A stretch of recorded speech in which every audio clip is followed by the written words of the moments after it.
Okay, grade 12, so let's look at some typical exam questions where we integrate arithmetic and geometric sequences. Now watch this example here. They love asking this in matric final exams. So let's have a look at example 1 here. I'm going to say to you 3x and 27 are the first three terms of a sequence. Now, I'm not telling you what it is yet, okay, of a sequence. Okay, the question is, determine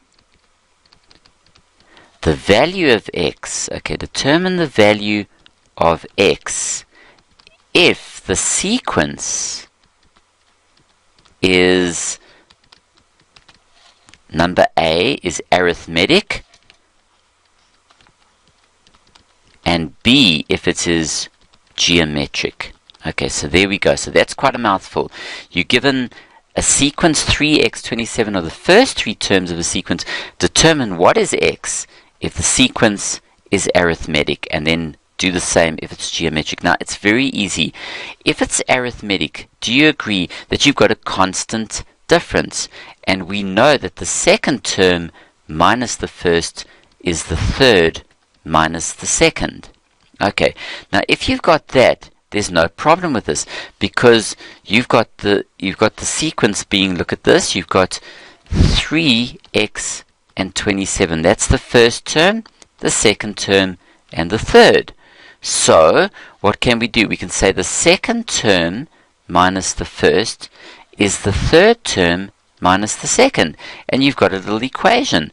So if you solve for x, you've got x plus x is 27 plus 3, so 2x is 30. Just swap them around and divide both sides by 2, so x is 15. Now check this. If you look at 3, 15 and 27, that is going to be an arithmetic sequence.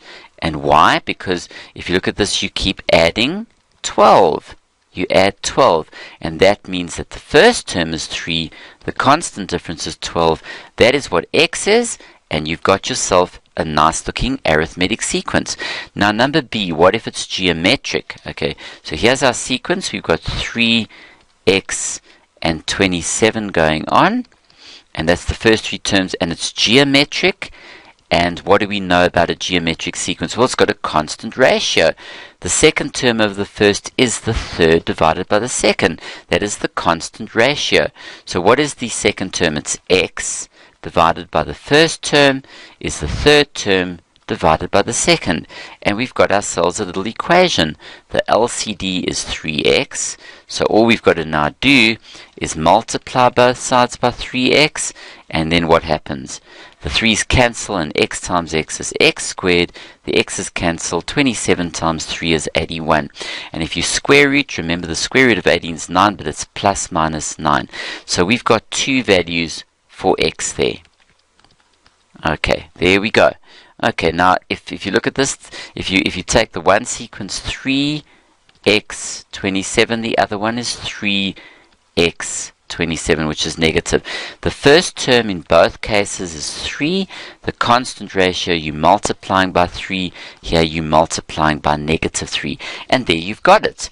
Okay, so this is such an important thing where you're dealing with what the meaning of arithmetic and geometric in terms of constant difference or constant ratio.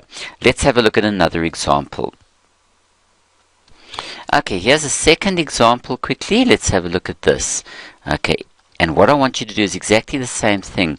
And I want you to try this now. It says there, 3x minus 1, 2x plus 3, and 2x minus 1 are the first three terms. So are the first three terms of an arithmetic sequence. Okay, so we're going to work on this together. It's an arithmetic sequence.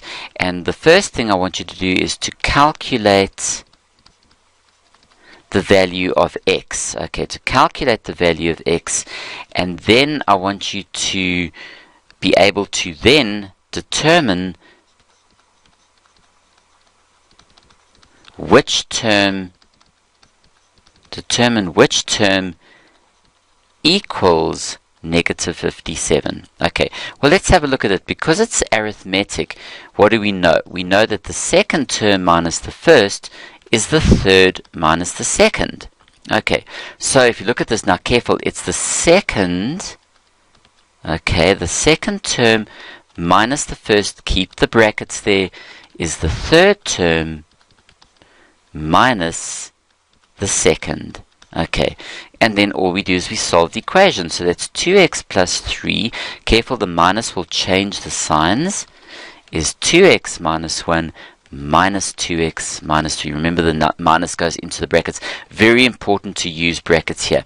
2x minus 3x is minus x plus 4. The 2x's cancel, equals negative 4 minus 1 minus 3. Negative 1 minus 3 is negative 4. So negative x is equal to negative 8 if you bring the 4 across. So it's negative 4 minus 8. Divide both sides by negative. So x is 8. So there it is. Now, of course, in number B, it says determine which term equals minus 57. Well, the thing about that is we need to get the actual numerical value of the sequence. So here it is. This is the sequence. It's 3x minus 1. It's 2x plus 3 and 2x minus 1. So let's see what is this going to be if we want the sequence. Okay, plug in the 8. Plug in the 8 there, and let's get the sequence. 2 times 8 minus 1. So it's 24 minus 1 is 23.